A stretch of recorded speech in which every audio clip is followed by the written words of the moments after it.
گودال ماریانا منطقه‌ای هلالی شکل در غرب اقیانوس آرام و شرق جزیره‌های ماریانا در نزدیکی گوامه. این منطقه به خاطر ویژگی‌های منحصر به فرد جغرافیاییش معروفه. گودال هلالی شکل ماریانا در بردارنده عمیق‌ترین نقاط کره زمینه که در منفذهای کف اون حباب‌های کربن دی اکسید و گوگرد مایع بیرون میاد. در کف این گودال همچنین رسوبات آتشفشانی فعال وجود داره و موجودات زنده‌ای که در محیطی با فشار 1000 برابر بیشتر از سطح دریا زندگی می کنند. چالنچر دیپ در انتهایی ترین قسمت جنوبی گودال قرار داره و عمیق ترین نقطه کره زمینه. اندازه‌گیری عمق این قسمت از سطح دریا بسیار مشکله و اندازه‌گیری مختلف معمولاً بین 100 تا 200 متر اختلاف داره.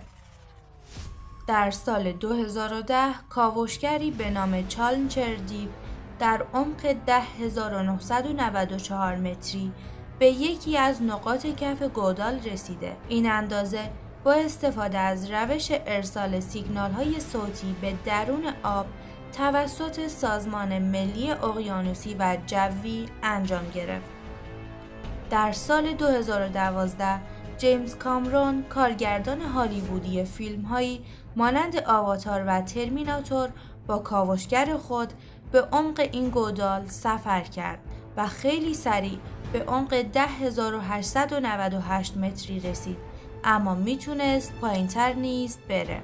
در مطالعه‌ای تحت عنوان نقشه‌بندی دقیق کف دریا که در سال 2014 توسط محققین دانشگاه نیو همشایر منتشر شد، اعلام شد اندازه دقیق عمق نقطه‌ای که چالنچر دیپ به کف رسیده 10984 متر بوده است. دومین نقطه عمیق زمین نیر در گودال ماریانا قرار داره که سریانا دیپ نام داره و در 200 کیلومتری شرق چالنچر دیپ در عمق 10809 متری قرار داره. به عبارت دیگه اگه شما قله اورست رو که 8848 متر ارتفاع داره در عمیق ترین قسمت گودال ماریانا قرار بدید، 2147 متر اون در زیر آب میمونه.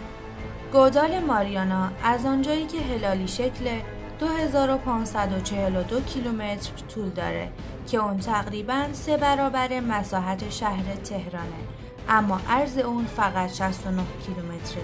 گوام جزء خاک آمریکا هستش و 15 جزیره اون متعلق به آمریکا هستش و بر اون حاکمیت دارن.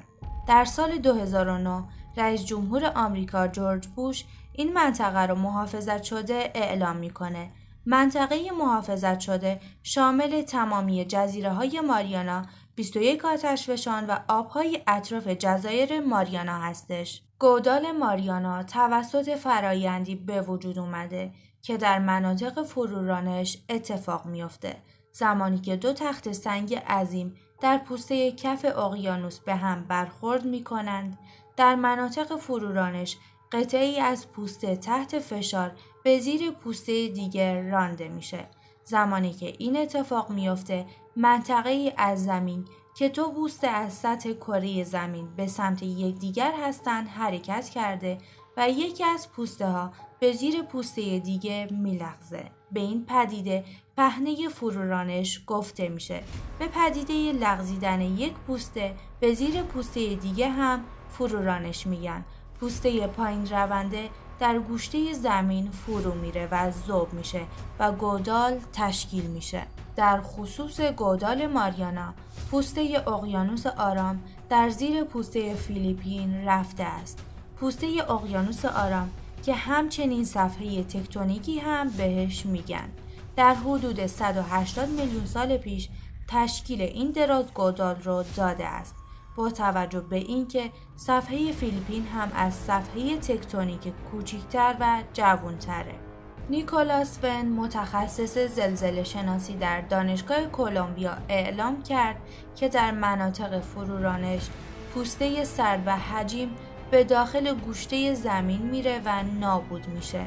نکته جالب اینجاست هرچند که ماریانا عمیق‌ترین قسمت کره زمینه، اما نزدیکترین قسمت به مرکز زمین نیست، چرا که کره زمین در خط استوا حالت تهدب داره و شعاع کره زمین در قطب‌ها 25 کیلومتره که این مقدار کمتر از شعاع خط استوا هستش.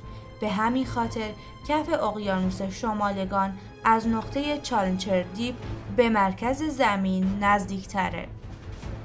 فشار آب در گودال ماریانا بیش از 8 تن بر اینچ مربعه و این 1000 برابر فشاری است که فردی در سطح دریا احساس میکنه یا برابر با 50 جنب جت بر روی سر انسان.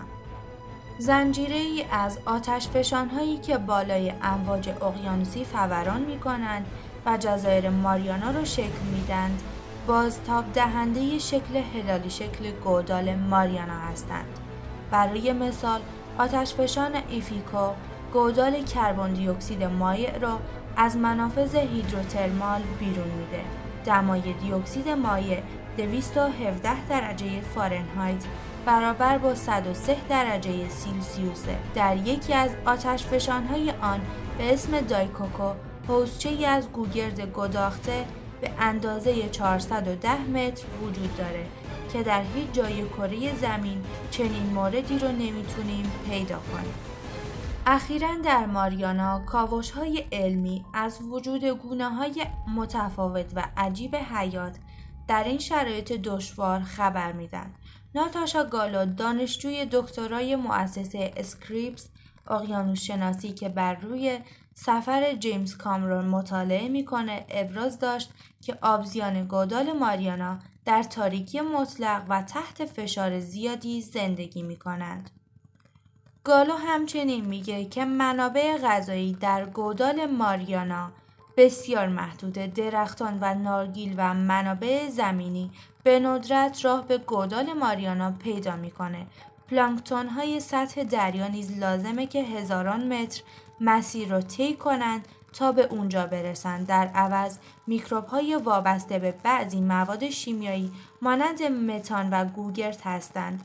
این در حالیه که موجودات دیگه گودال ماریانا پایین‌تر از زنجیره غذایی هستند.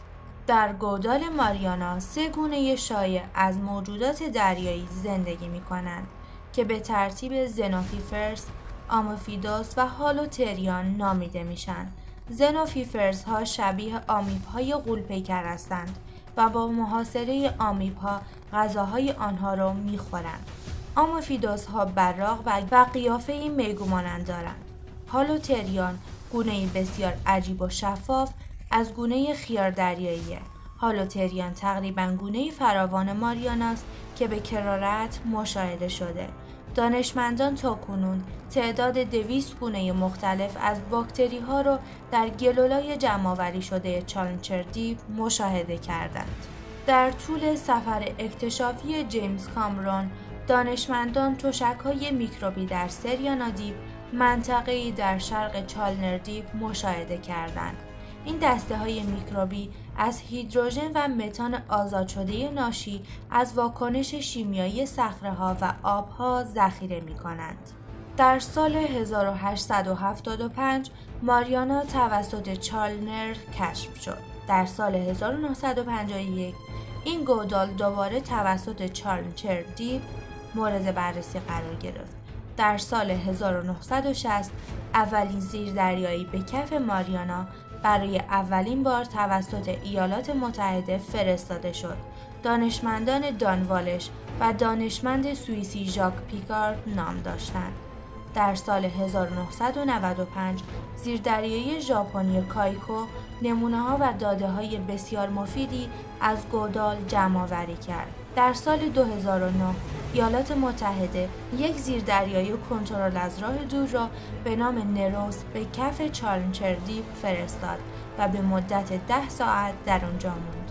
در سال 2012 جیمز کامرون سفری اکتشافی به ماریانا داشت، اما به علت نشست مایع هیدرولیک نتونست هیچ عکسی بگیره.